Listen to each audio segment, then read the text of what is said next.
everyone, welcome back. This is Denise. Today we'll do a little grid one because I'm stuck on the grid ones right now. But what if we do a little grid one with tempera paint sticks and maybe pick a color palette out? And this is Color Cube Volume 1 with Sarah Renee Clark. And just as I cut the video on, I thought we should do a color challenge with maybe the temper sticks. What about something like that? Maybe it's got purples and a little bit of green, which we did purple and green the last time. Ooh, what about this with the red and the teal? I don't know, I'm not feeling that one either. Let's see, I'm kind of wanting maybe this one. I think we got enough colors. Let's do that one. What? Color 191. Card 191. So now I'm kind of thinking that we could do this with temper sticks and let the child come out. Where is a pretty teal? That's a pretty teal. Ooh, that's a pretty, ooh, it's that one. It's that one. Okay, and then we've got a burgundy, which this doesn't really have a good burgundy. Let's do the hot pink. We've got a black, and we've got a strange kind of purpley color here, which I'm not going to get close in temper sticks, but this gives us a guide to get us started. And the reason I'm thinking temper sticks, because I've been doing these with my super fave watercolors, the Masha's colors, and I thought, you know what, let's try something different and experiment with our supplies in a way that maybe I haven't experimented with them yet, like with a big painting. Usually I'm using these as an accent or a dot or something like that, and I'm thinking, you know, you can paint with tempera paint and temper sticks, so I'm thinking let's experiment and see what we can do here with this color. And this is just that 9x12 Hana Mule paper that I like so much. And what I like about temper sticks is they dry pretty fast. They cure in 24 hours, I think it says, but you can just kind of draw right on top of whatever you're doing with the sticks and just keep layering. So I like that about these. And just some fun abstract layouts is kind of what I'm going for here, I think. Just to see what can we get, just playing with the craziest little set of colors here. What can we get?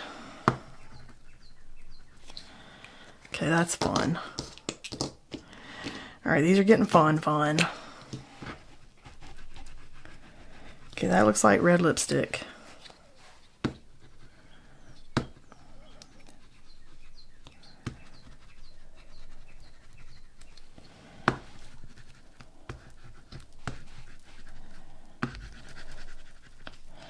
And it's kind of fun painting with something that's not, you know, liquidy paint with a brush, trying out different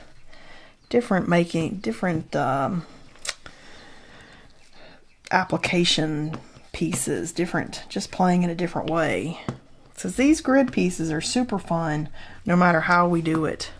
I mean, they're just fun. Okay, let's go with this one.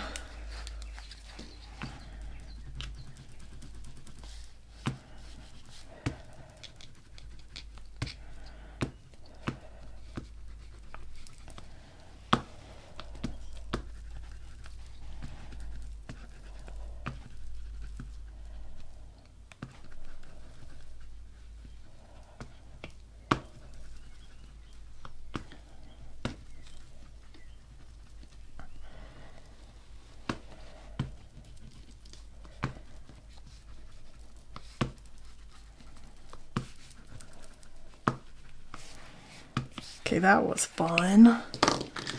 Now let's throw in some black.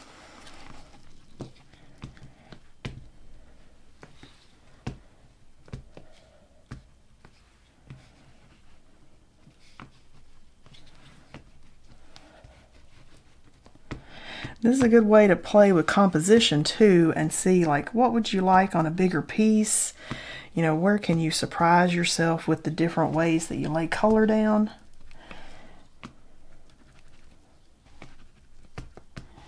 And I'm going kind of fast so that I don't get hung up with what I'm putting where.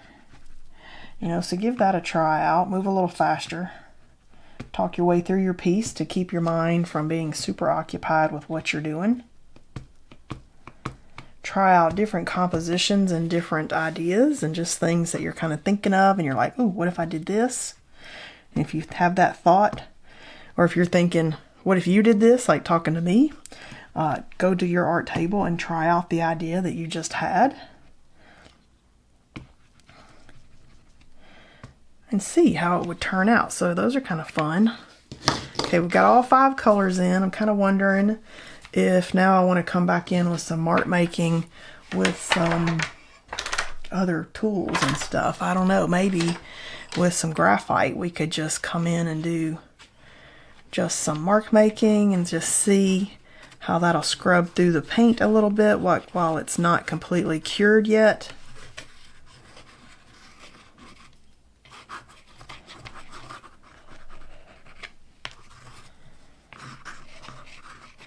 It looks like the black is really receptive to scraping through.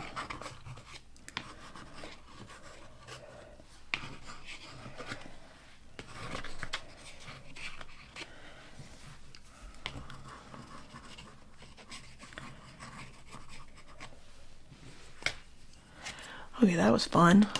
What else do I want to do? Maybe, let's say maybe I want some dots. But do I want some dots? It's all very angular here. Maybe I want a few dots. We can dot right over this with some Posca pen just to see. Do we want any dots in here? Just a little fun something.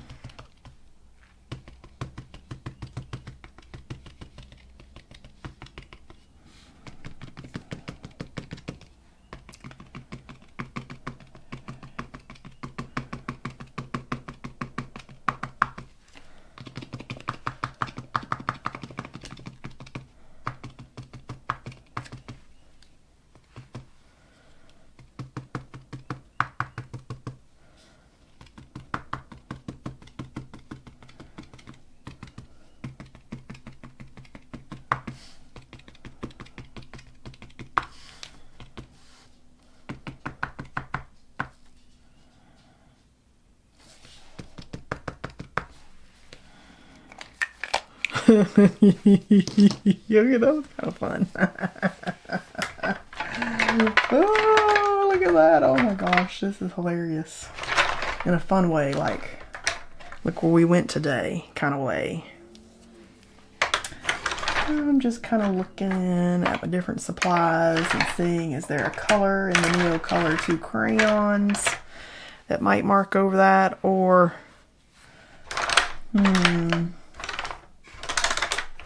I mean, we could try this little dark. No, I don't think I like that. What about an obnoxious green, just as a, let's just see what it does. Oh yeah, that is a fun kind of green. It's called a light green, just as a kind of a mark making something here. And look at that, perfect way to go over temper sticks. These actually work really good as a mark making over the tempera. Oh, who knew? See, this is why we do stuff like this. Let's play with the supplies that we haven't pulled out, or we haven't tested out, or we haven't tried out yet, and then let's just see, can I draw on top of that with the NeoColor II pastel or not? What can we do? So that's kind of a fun discovery there. Yes, I like it. I like it.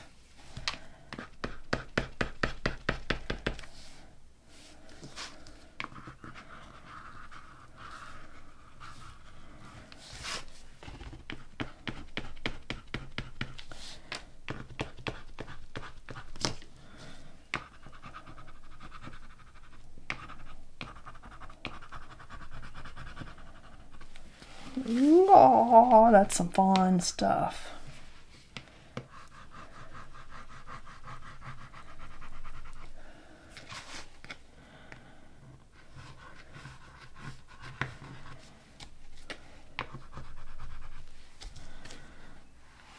I like to kind of see, did I get it in all of them? When you got 12, they kind of, you notice that you miss something after you get going. Okay, that was a fun discovery. I do like the way the NeoColor II pastels draws on top of the Tempera's paint sticks. That was fun. Anything else that I got up here that's kind of maybe pink? Ooh, maybe pink is talking to us a little bit. Just as another...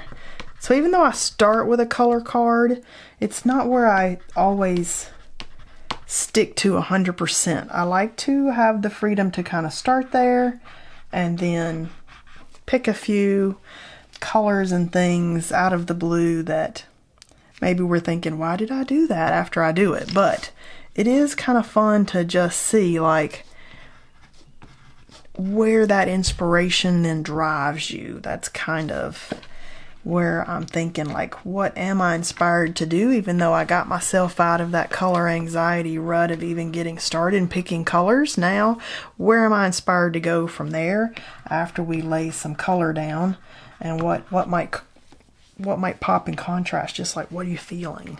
Okay, I like that. Okay, these are kind of crazy and maybe a little faster than any of the other little grid paintings that we've done, but that's kind of what's fun about this type of paintings. I think I'm there, and I could just peel the tape and we'll see. You can always continue adding to pieces like this after you're there, but this 1/2" tape is super duper sticky, so I don't want to tear my paper.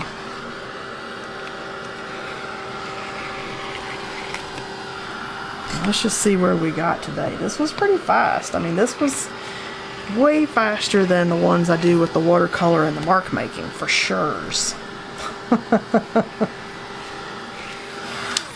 Look at how these are coming out. Oh my goodness. Once you peel that tape and you can kind of see what you're ended up with, it just changes everything. Look at how fun these are.